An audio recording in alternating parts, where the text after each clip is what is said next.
안녕하세요. 30대 초반에 돌진한 딸 키우는 여자입니다. 올해로 결혼 5년 차예요. 남편은 30대 중반이고 위로 2살 차이 나는 아직 결혼하지 않은 누나가 있습니다. 저한테는 신우지요. 결혼 초반에는 언니 하고 잘 지내긴 했지만 신우와 올케 사이가 아무리 가깝다고 해봐야 신우와 올케 사이겠죠. 시댁과 거리가 가까운 편이기 때문에 한 달에 한 번꼴로는 시댁에 방문해서 시간 보내고 했습니다. 신우가 저랑 잘 지내는 척을 하기는 하지만 은근슬쩍 기싸움을 한 번씩 걸 때가 있었어요. 신혼 때 시댁에 방문하면 어디 브랜드 옷을 입거나 가방을 들고 갔을 때 그걸 가지고 그렇게 걸고 넘어지고는 했어요. 저희가 맞벌이 부부인데 저한테 올케 요즘 돈 좀 벌리나 봐 하면서 마치 제가 경제관념이 없다는 듯이 시어머니한테 고자질을 하듯 말을 하곤 했어요. 시어머니가 신우랑 그러고 있으면 중간에서 역할을 잘해주시려고 하긴 하십니다만 팔은 안으로 굽는다잖아요. 결국에는 신우 발언에 힘을 실어주고 요즘 경제도 안 좋다는데 돈 좀 아껴 쓰고 해라 하는 잔소리를 몇 번 듣거나 했습니다. 제가 벌어서 제 돈 주고 산 건데 그걸 가지고 스트레스 받을 필요가 없다고 생각해서 처음에는 그냥 회사에서 보너스 나와서 샀어요 하면서 받아치기는 했는데 괜히 저도 같이 덤벼드니까 신우가 더 그러는 게 아닌가 하는 생각이 들더라고요. 그래서 일부러 몇 번 그런 일이 있던 뒤로부터는 그냥 시댁에 갈 때는 평범하게 하고 갔습니다. 그러니까 이번에는 올케는 이제 결혼했다고 여자이길 포기했나 보네 하면서 돈도 잘 버는데 뭐 좀 부리고 다니고 싶지 않냐면서 빈정대더라고요. 그래놓고는 언젠가는 저한테 연락이 와서 예전에 시댁 놀러 왔을 때 들고 다니던 가방이나 옷 이야기를 꺼내면서 보니까 요즘 그런 거 들고 다니지도 않는다는데 필요 없으면 자기한테 달라고 하더라고요. 신주단지 모시듯 옷장 안에 처박아 놓을 필요가 있냐면서 자기는 아직 결혼도 안 했고 멋부리고 다닐 일이 많으니까 자기가 잘 사용해주겠다고 말이지요. 안 빌려주기라도 하면 그날은 시어머니한테 전화까지 받아야 했습니다. 이야기 들어보니까 너는 이제 안 쓴다는 것 같은데 뭐가 아까워서 그러냐면서 그냥 한 번만 빌려주라는 식으로 잔소리를 들어야 했어요. 이런 일이 너무 자주 발생하니까 스트레스 받는 것도 일이지만 괜히 신우 때문에 시부모님하고 관계도 안 좋아지겠다는 생각이 들었습니다. 그래서 남편한테 신우에 대해서 길게 이야기를 나눠본 적이 있어요. 그런데 남편은 그래도 자기 누나라고 은근슬쩍 누나 편에 서서 해명을 대신 해주더라고요. 제가 힘들어한다는 건 크게 관심도 없는 건지 그래도 누나가 첫째라고 자기한테 양보도 많이 해주고 여태까지 자기가 누나 도움을 많이 받아왔으니 제가 누나 유별난 거 조금만 참아달라고 부탁을 하더라고요. 괜히 저 때문에 집안 분위기도 이상해지지 않냐면서 저만 참으면 되는 일인데 그게 어렵냐고 끝까지 신우를 대신해서 말을 하더라고요. 서운하기도 하고 화도 많이 나서 남편한테 그러면 누나랑 살지 나랑은 결혼을 왜 했냐고 한마디 쏘아붙였습니다. 앞으로 한 번이라고 저도 더는 참지 않을 거라고 진심으로 내가 신우랑 잘 지내는 모습을 보고 싶으면 중간 역할을 똑바로 하라고 했어요. 남편은 알겠다고 대답했고 앞으로 잘 지낼 수 있게 자기가 중간에서 조율을 잘하겠다는 대답을 자신 있게 했습니다. 그런데 중간 역할을 한다는 게 남편 생각에는 누나 앞에서는 누나 편 들고 내 앞에서는 내 편 들고 시모 앞에서는 시모 편 들고 박쥐 같은 역할을 하는 게 중간 역할이라고 생각했나 봅니다. 하루는 제가 회사에서 야근이 있던 날이었어요. 다음 날이 저랑 절친한 친구 결혼식이라서 일부러 회사에 월차까지 내서 제 앞으로 있던 잔업들을 다 정리할 요량으로 야근을 하고 있었습니다. 거의 밤 12시가 다 돼서 지친 몸을 이끌고 퇴근을 했어요. 그리고 다음날 아침 일찍부터 미용실 가서 머리도 하고 집에 돌아와서 옷을 갈아입으려는데 제 옷장에 그 옷이 없더라고요. 결혼식 날 입으려고 지난 주말에 세탁소에 드라이까지 돌려놓고 비닐도 안 벗기고 옷장에 보관하고 있었던 옷인데 말입니다. 당황스러워서 회사에 있는 남편한테 전화해봤는데 그 옷이 왜 없냐는 겁니다. 저보고 세탁소에서 안 가져온 거 아니냐 하면서 잘 좀 찾아보라고 하는데 아무리 찾아도 없는 건 없는 거였어요. 결국에는 급한 대로 다른 옷 꺼내 입고 친구 결혼식을 다녀왔습니다. 오랜만에 친구들 만나서 뒤풀이도 하고 솔직히 결혼식장 가서는 사라진 옷 생각도 있고 오랜만에 마음 편하게 시간 보내다가 저녁 늦게가 돼서 집에 돌아왔습니다. 남편 퇴근한 후에 집에 돌아왔는데 남편이 네가 찾던 옷이 이거 아니냐면서 아무리 찾아도 없던 그 옷을 내밀더군요. 드라이 맡겼을 때 받은 비닐봉지 그대로 옷걸이에 걸려있더라고요. 정말 귀신이 고칼로릇이었습니다. 집이 무슨 궁궐 같은 것도 아니고 20평대 아파트의 제일 작은 방에 붙박이장 해놓고 옷방으로 해놓았거든요. 칸칸이 다 열어보고 샅샅이 뒤져도 없던 옷이 집에 돌아오니 있는 게 마음에 걸렸습니다. 어쨌든 그때까지는 그냥 내가 마음이 급해서 못 받겠거니 하고 넘어가려고 했어요. 제자리에 걸어두려고 비닐을 벗겼는데 조금 위화감이 들더라고요. 드라이 돌린 옷인데 비닐 안에서부터 섬유탈 취재 냄새가 심하게 났거든요. 혹시나 싶어서 주머니를 뒤져봤는데 주머니에 은행거래 명세표가 하나 들어있더군요. 예금 주명에 떡하니 적인 세 글자. 신우 이름이 거기에 있었고요. 남편 불러서 이게 뭐냐고 물어봤습니다. 신우 이름이 떡하니 적힌 거래 명세표를 들이미니까 남편 얼굴이 똥 씹은 표정으로 바뀌더라고요. 설명을 해보라고 했더니 남편도 더 이상 달아날 구멍이 없다는 걸 깨달았나 봐요. 결국 자초지종을 털어놓더군요. 제가 야근했던 그날에 신우가 약속이 있는데 입고 나갈 옷이 없다고 저희 집까지 찾아왔다는 겁니다. 남편은 제가 늦게나 돼서 들어오는 걸 알고 있었으니 아무 생각 없이 신우한테 현관문도 열어주고 옷방문까지 열어줬던 거고요. 드라이 돌려서 새 옷 같은 깔끔한 옷이 있으니 신우는 신이 나서 그 옷을 가지고 나갔던 거였고 제가 그 옷이 없어진 걸 알게 되자 남편이 신우시켜서 가져간 그대로 가져오라고 한 거고 제가 친구 결혼식장 가 있는 동안 돌려놓은 거였지요.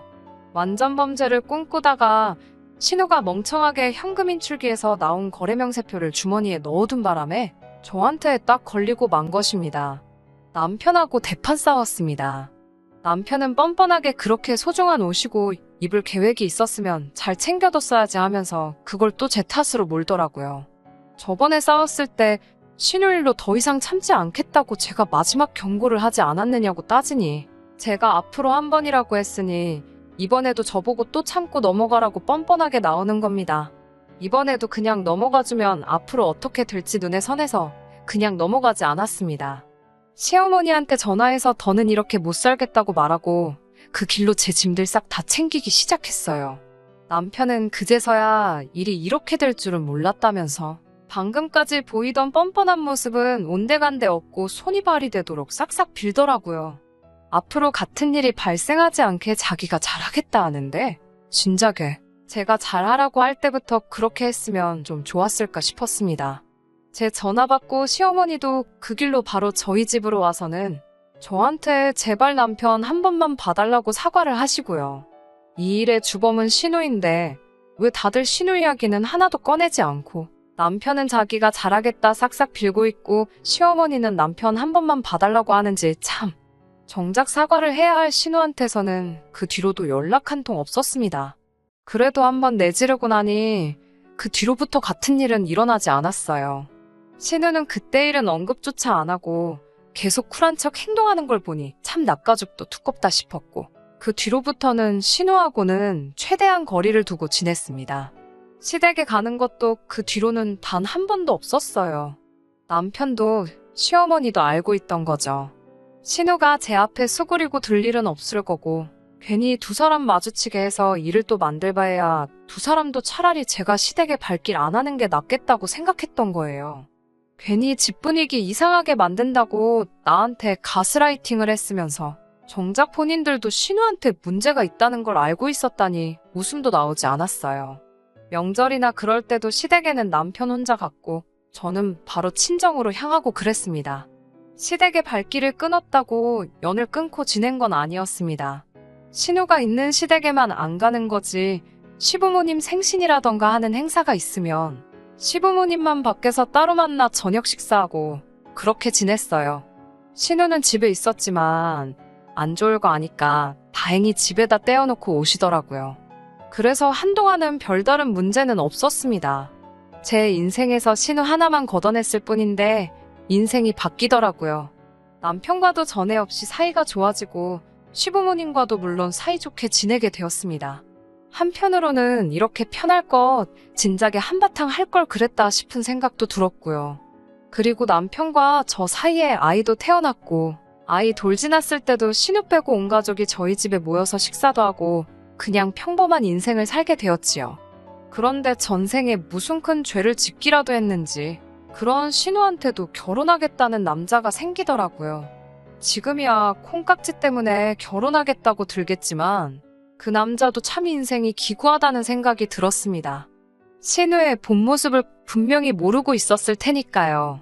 그래도 한편으로 다행이라고 생각했던 건 신우가 결혼하고 나면 더 이상 신우 때문에 억지로 시댁과 거리 두고 지내며 마음 불편해할 일도 없겠구나 싶었어요. 그냥 그 사람 좀 불쌍하다 생각하면서 지내고 있던 와중이었습니다. 그리고 저희 집에 예상도 못한 손님이 찾아오게 되었습니다. 인터폰 화면에 비친 사람은 신우였어요. 자기 때문에 무슨 사단이 났는지 알고 있어서 최근 몇 년간 정말 얼굴 한번 못 보고 지냈던 신우가 연락도 없이 집까지 찾아왔으니 솔직히 좋은 예감이 들지는 않았습니다. 신우는 집에 들어오자마자 다짜고짜 저랑 남편한테 나 얼마 뒤에 결혼한다는 소식은 들었지? 하면서 난데없이 돈을 내놓으라는 겁니다. 어이가 없었어요. 무슨 돈을 맡겨놓은 것도 아닌데 큰소리치면서 다짜고짜 돈을 내놓으라고 하고 있었으니 말이죠. 저도 더 이상 신우한테 쩔쩔매야 할 이유도 없었기 때문에 돈 내놓으라는 신우의 말에 맡겨놓은 것도 아닌데 난데없이 돈을 달라고 하느냐, 줄 돈도 없고 있어도 줄 생각도 없다고 확실하게 한마디 했습니다. 남편은 쭈뼛거리면서 아무 말도 못하고 있었지만 뭐 상관없었어요. 오히려 가만히 있어주는 게 도와주는 거라는 생각도 들었고 제가 말 안 하면 남편이 거절 못할 수도 있겠다는 생각도 들었거든요. 그런데 신우는 당당하게 자기가 맡겨놓은 돈이 있다고 하는 겁니다. 저는 남편이 혹시 신우한테 나 모르게 돈이라도 빌린 게 있나 싶어서 흠칫했습니다. 남편한테 혹시 신우한테 빌렸던 돈이 있냐고 물었더니 남편도 그거는 생각도 못 해본 사실인지 돈 빌린 적은 없다고 확실하게 말을 해줬어요. 신우는 말도 안 되는 억지를 부리기 시작하더군요. 저랑 남편이 결혼할 때쯤에 이야기를 꺼내는 겁니다. 그러니까 저희가 지금 살고 있는 이 집이 최초에는 남편과 시부모님, 신우까지 같이 돈을 모아서 이 집을 샀다는 건 저도 알고 있었습니다. 처음에는 투자 목적으로 서로 돈을 모았고 모자란 건 대출을 받아 남편이 대출이자를 혼자 갚기로 하고 집을 구했다는 사실도 알고 있었어요. 그때는 제가 남편과 연애도 시작하기 전이었고 그 사실은 결혼을 하면서 신혼집 이야기를 하다가 자세한 내막을 다 알게 되었습니다. 신혼집을 구하는 과정에서 투자 목적으로 이미 돈도 잔뜩 묶여있고 대출도 이미 남편이 갚고 있었는데 다른 집을 구해야 할 이유가 없겠더라고요. 시부모님도 그 집에 같이 투자했던 투자금을 돌려받는 대신에 저희들 결혼 비용으로 지원을 해주겠다고 했습니다. 신우는 투자금이라고 1,500만 원 들어간 게 전부였는데 그 부분에 있어서는 제가 모아놓은 돈으로 신우의 초기 투자금을 이자까지 약간 쳐서 돌려줬어요. 그리고 남편 앞으로 들어가 있는 대출을 제 돈으로 해결하면서 집도 공동명의로 변경을 하게 되었고요. 그래서 원래는 시가족이 투자 목적으로 구한 집에 저희가 신혼살림을 차리게 되었고 여태까지 그 집에 살고 있었습니다. 금전관계에 대한 부분은 이미 결혼 전에 싹 다 정리가 된 상황이었는데 신우가 이제 와서 우리한테 돈을 내놓으라고 하는 이유가 거기 있더라고요. 저희가 5년간 결혼 생활을 유지해오면서 집값이 적당히 오른 상황이었습니다. 제가 나머지 대출금을 해결하면서 집에 더 이상 대출이자로 나갈 돈도 없어졌기 때문에 집값이 오른 건 당연히 좋은 일이었죠. 그런데 신우가 이제 와서 한다는 말이 저만 아니었으면 자기는 이 집에 투자금을 도로 돌려받을 일도 없었을 거 아니냐면서 자기가 투자했던 만큼의 이득분을 저희가 신우한테 줘야 한다는 말도 안 되는 어깃장을 부리기 시작한 거죠. 제가 자기 동생하고 결혼만 안 했으면 5년이 지난 지금 집값이 오른 만큼 자기는 그 돈을 앉아서 벌 수 있었던 건데 저 때문에 집값이 오르기도 전에 투자금을 빼야만 했다고 말이죠. 그리고 이제 자기도 결혼을 해야 하는데 결혼 비용이 필요하니 돈을 달라고 하는 거였습니다. 그 돈 돌려준 지도 벌써 5년이 지났고 신우도 지난 5년간 논 것도 아니고 일을 하고 있었을 텐데 결혼 비용이 대체 얼마가 필요하길래 저런 어깃장을 부리고 있나 싶었습니다.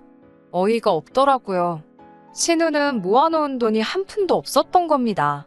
그 이후로 한 달에 100만 원씩만 모았어도 6천은 되었을 시간이고 제가 신우 앞으로 들어가 있던 1,500도 이자까지 쳐서 2천으로 줬는데 시집갈 때가 되어서는 돈이 한 푼도 없다고 하니 말이죠.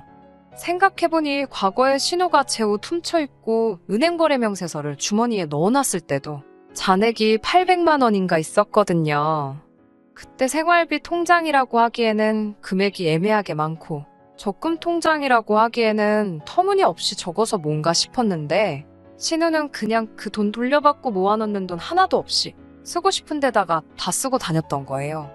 올해로 38살 먹은 여자가 돈이 한 푼도 없다는 사실도 믿기지가 않았고 결혼해야 되니까 동생네 집에 쳐들어와서 벌써 5년 전에 정리가 끝난 돈을 걸고 넘어지며 돈 내놓으라고 성질 부리고 있는 사실 또한 믿기지가 않았습니다. 이미 정리 끝난 돈을 가지고 이제 와서 돈을 달라고 하면 주겠냐고 줄 돈 하나도 없으니까 그만 가라고 했습니다. 신우는 배째라고 누워서 저희한테 결혼자금 6천만 원을 받아내기 전까지는 이 집에서 못 나간다고? 자기 돈이 들어갔던 집이니까 일부는 자기 집이라고 하면서 안 나간다고 하더라고요. 집값도 끽 해봐야 3억 얼마 하던 집이 6억 중후반까지 가게 된 건데 1,500 투자한 게 어떻게 6천이 되느냐고 하니 다 나름의 계산 방식이 있다며 토달지 말라고 징징대더라고요. 결국 시부모님까지 저희 집에 찾아오시게 되었습니다. 그래도 그동안 신우를 빼고 잘 지냈던 것도 있고 이 상황은 누나 편만 들던 남편이 보기에도 말도 안 된다고 하는 상황이니 시부모님도 당연히 신우한테 한마디 할 줄 알았어요. 그런데 그건 저만의 착각이었던 겁니다. 시어머니는 집에 들어오자마자 신우한테 내가 말해준다고 했는데 미리 와서 줄 돈도 못 받게 일을 키우냐고 신우를 나무라더군요. 그 말 들었을 때부터 딱 틀렸구나 싶었습니다. 이 계획이 누구한테서 나온 건지는 모르지만 애초에 시어머니도 신우가 결혼 자금이 없는 걸 알자 저희한테 아쉬운 소리 할 생각부터 가지고 계셨던 겁니다. 저한테 네가 이해해라, 나쁘게만 생각하지 말아달라 하면서 결과적으로는 신우 요구를 들어달라는 말을 꺼내시더군요. 신우가 시집만 가고 나면 또 있을 일도 아니지 않느냐. 신우 결혼 상대가 지방에서 사업을 하는 사람인데 결혼 후에는 그쪽으로 내려가 살 거다 하면서요. 앞으로 평생 신우 안 보고 살려면 지금 돈을 내놓으라는 소리로밖에 들리지 않더라고요. 이미 거절의 의사를 똑똑히 밝혔음에도 불구하고 시어머니는 계속해서 너희는 집값도 올랐잖니, 맞벌이 하면서 돈도 잘 벌잖니 하면서 38살 먹은 신우, 지금 그 사람 아니면 누구한테 시집 보내겠냐면서 저보고 계속 신우 살려주는 셈 치고 돈을 달라고 하시는 겁니다. 남편도 처음에는 신우가 돈 내놓으라고 나설 때는 뭔 소리를 하느냐며 정색을 하더니 어머님이 저한테 숙이고 부탁하는 모습이 마음에 들지 않았던 건지 아니면 자기 누나 상황이 딱해서 또 도와주고 싶어진 건지 모르겠지만 이번이 마지막이라는데 6천만 원이면 얼마 되지도 않는데 그냥 해주자고 하더라고요. 6천만 원이 얼마 되지도 않는다니. 앞으로 아이 키워가면서 들어갈 돈도 있고 저도 슬슬 육아에 전념하기 위해서 직장을 그만둘까도 생각도 하고 있었거든요. 이런 일이 자꾸 발생하는 게 신우만 끊어낸다고 해서 될 일이 아니겠구나 하는 생각이 들었어요. 시댁뿐만 아니라 남편도 같이 끊어내지 않는다면 앞으로 평생 시댁의 신우 문제로 돈 문제로 끌려다니게 될 거라는 결론에 도달하니 오히려 마음이 편해지더라고요. 홧김에 나온 말이 아니고 진심으로 더는 이렇게 살 수는 없겠다고 신우 돈 해주고 싶으면 해주라고 말하고 대신 저는 이혼하겠다고 했습니다. 이혼 이야기가 나오니 시어머니께서는 아이를 아빠 없이 키울 생각이냐면서 화를 내시고 옆에서 아무 말도 못하고 계시던 시아버지는 책임지고 자기가 그 돈을 갚아줄 테니 저희 보고 일단 돈부터 달라고 하시는 겁니다. 평생 전업주부로 살아오신 시어머니와 몇 년 전에 은퇴하셔서 연금으로 생활하시는 시아버지가 어떻게 6천을 모아서 저한테 갚겠다고 하시는 건지. 앞으로 제 인생도 우리 아이 미래도 창창한데 아이 아빠 없이 키울 생각에 이혼 못하고 원하는 대로 해주면 평생을 두고 후회할 것 같다는 생각이 들었습니다. 이미 옛저녁에 정리된 금전관계 가지고 투자금 운운하면서 돈 내놓으라는 신호와 똑같은 계산 방식으로 저도 말했습니다. 결혼할 때 들어갔던 제 돈만큼 집값 오른 거 계산해서 재산 분할하겠다고요. 그러면 그 돈으로 신우 결혼자금 해주시면 되는 거 아니냐고. 결국 신우 원하는 대로 되는 집구석에서 힘없는 며느리로 살 바에 혼자 사는 거 택하겠다고 했습니다. 제가 의견 굽히지 않고 나오니 그제서야 시부모님도 그러면 다른 좋은 방법이 있는지 확인해보자 나오시고, 신우는 그 와중에도 자존심이 상하는 건지 또 짐 싸들고 친정 가는 쇼라도 하지 그러냐면서 빈정대고 있더라고요. 뭐가 잘났다고 큰 소리를 치는 건지 정말. 결국에는 끝끝내 달라진 게 없었습니다.